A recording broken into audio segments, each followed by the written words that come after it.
They told me it was just dinner, nothing special. Family wants to see you, my mother said on the phone, her voice unusually polite, almost sweet. That alone should have warned me. My family was never polite without a reason. I stood outside their house for a full minute before ringing the bell. Same house, same polished door, same place where I learned, very early in life, how small people can make you feel without ever raising their voice. I reminded myself of one thing before going in. Stay calm, stay quiet, observe everything. The moment I stepped inside, I knew this wasn't a normal dinner. Everyone was already there. My mother sat at the head of the table like a judge. My father leaned back in his chair, arms crossed. My older brother smirked the second he saw me. My sister-in-law didn't even bother hiding her amusement. Even my aunt and cousin were there, people I hadn't spoken to in months. Too many people for a casual dinner. I took my seat without saying much. Plates were already served. No one asked how I'd been. No one asked about my work. They didn't need to. This wasn't about catching up. It started subtly. So, my brother said, cutting into his steak, are you still doing that little consulting thing? Little. That word again. It's going fine, I replied calmly. My mother laughed, not loudly, just enough to be heard. Fine, she repeated. That's what people say when they don't want to admit they're struggling. A few chuckles around the table. I smiled slightly and kept eating. My father leaned forward. You know, he said, when you left the company years ago, we all thought you'd come crawling back. Real jobs aren't built on ideas and laptops.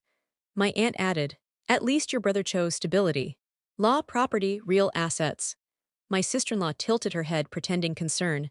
We just worry about you. You're not getting any younger. No house, no family, no direction. There it was. The humiliation wasn't loud. It was surgical. Every comment landed exactly where they wanted it to. My income, my choices, my independence. My silence only encouraged them. My brother raised his glass. To family, he said, and to people who actually made something of themselves. Laughter. I noticed something then. No one was looking at me with anger, they were enjoying this. That realization changed everything. I didn't defend myself. I didn't explain. I didn't correct a single assumption. I nodded occasionally, smiled politely, even laughed once when my cousin joked that I'd probably borrow money next. Inside, I wasn't hurt. I was finished. Dessert arrived. My mother finally delivered what I now know was the real reason for this dinner.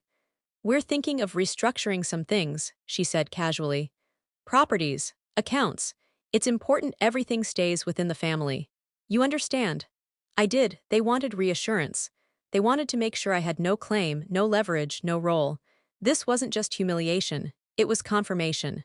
They wanted to humiliate me before cutting me out completely. I stood up after dessert. Thank you for dinner, I said evenly. I should get going. My brother smirked. Already. Don't worry, we weren't going to ask you to contribute. More laughter. I looked around the table one last time, every face confident. Comfortable, certain of their position, they had no idea. 1 week, that's all it took. I left without another word. No arguments, no tears, no dramatic exit, just silence. The kind that makes people underestimate you. As I walked out, my father called after me, half joking, half serious. Don't disappear on us now, you might need us someday. I almost smiled. They didn't know that by the time they finished that dinner, the process had already begun. They didn't know that every asset they bragged about sat on paper structures I controlled. They didn't know that the little consulting thing they mocked was the very reason their security existed. And they definitely didn't know that next week, every single one of them would be calling me, not to laugh, but to beg. The first call came 3 days later. I was in my office, reviewing documents I'd already read twice, when my phone lit up with my mother's name. I let it ring. Watched it stop. 5 minutes later, it rang again. This time it was my brother. That's when I knew. By Thursday morning, the silence around me felt heavier than noise. Emails I'd sent weeks ago were suddenly being replied to within minutes. Messages marked urgent. Requests phrased as favors instead of demands. The tone had shifted, and not subtly. What my family didn't understand at that dinner was this. I hadn't left the company years ago because I failed. I left because I saw something they didn't. I saw how money really moved. How ownership was an illusion when leverage existed elsewhere. How people who bragged about assets rarely understood who actually controlled them. When I started consulting, I didn't consult people. I consulted structures. I learned how family trusts were layered. how property portfolios were shielded, how businesses hid risk behind confidence. And quietly, legally, patiently, I positioned myself exactly where I needed to be. The properties my father bragged about, refinanced through entities I helped restructure. My brother's firm, dependent on a credit facility I'd negotiated years earlier, one clause away from review.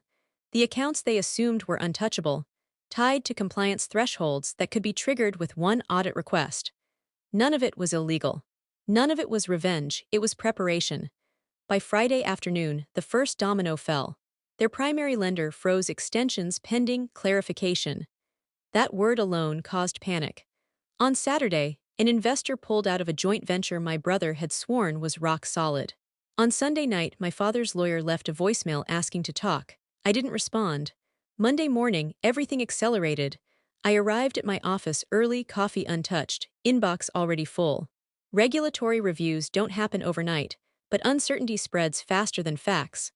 One question leads to another. One file request becomes 10. Confidence collapses when no one knows who's really in control. At 11:42 a.m., my mother showed up. Unannounced. She stood in the lobby like she didn't belong there, clutching her bag with both hands. The same woman who laughed at me over dinner now looked smaller, unsure, scanning the room as if expecting someone to escort her out. When she saw me, relief crossed her face, followed immediately by fear. "Can we talk?" she asked quietly. I nodded and led her into a conference room, glass walls, no privacy. Exactly how she liked conversations when I was younger. She didn't sit right away. "Things are complicated," she said. "Your father is under a lot of stress." I waited.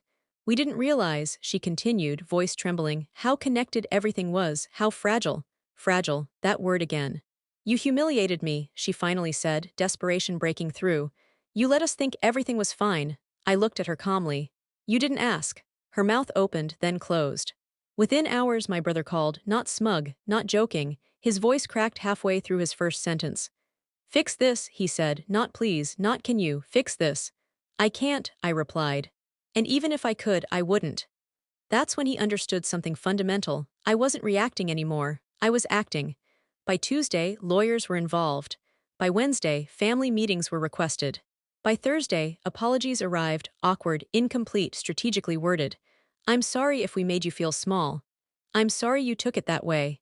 I'm sorry things escalated." None of them said the one sentence that mattered. We were wrong. The final call came Friday night. My father, no anger, no authority, just exhaustion. "You planned this," he said quietly. "No," I replied. "I survived it." Silence stretched between us. "I took everything for granted," he admitted. "I thought you needed us." I closed my eyes for a moment. "You needed me," I said. "You just didn't know it." The next morning, I walked past that same house where the dinner had taken place. Lights off, curtains drawn. The place looked smaller from the outside. I didn't feel joy. I didn't feel guilt. I felt free. Some people think power is loud, that it announces itself, that it needs witnesses. It doesn't. Sometimes the most devastating thing you can do is say nothing and let the truth arrive on its own. They invited me to dinner to humiliate me. 1 week later, everything they owned was slipping through their fingers. And this time, no one was laughing.